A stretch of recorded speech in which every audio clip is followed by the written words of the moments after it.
হাত ফেল চাইল দি ভাঙি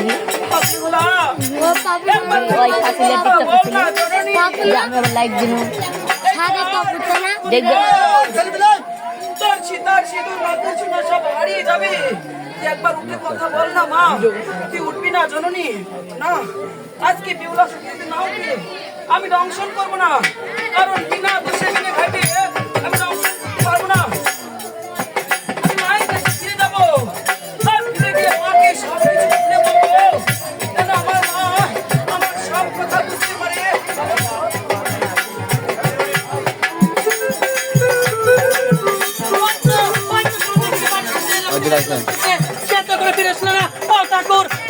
মনে রাখা পূর্ণ হবে না, কোথায় কাল লাগেনি আমি তোমার নিকট আবার ফিরে এসেছি মা। তবে কাল লাগেনি, তুমি কি সেই লক্ষ্মীদেরকে দংশন আমি তো দংশন করতে পারিনি কেন? কিসের জন্য তুমি লক্ষ্মীদেরকে দংশন করতে পারো? ক্ষমতার মারার সঙ্গে সঙ্গে 14 গুন্ডা মুখে বাতিল হয়ে গেল, আর ময়ূরবাড়ি খাই চলে গেল, আর ময়ূরবাড়ি উড়ে গেল, আর পাশে তো অন্ধকার না হয়ে ওই বালাবাড়ির রূপে দেখুন আলোকিত হয়ে গেল। তার রূপের বর্ণনা কি তুমি দেখাতে পারবে? সেই রূপের বর্ণনা তুমি চোখে দেখবে না কানে শুনবে? কান লাগেনি, চোখে দেখতে পারলে কেউ কানে শুনে, তুমি চোখে দেখাও। ও মা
না এটি কিনেছে কালকে 27,000 নিচে আর আগে আর কাছে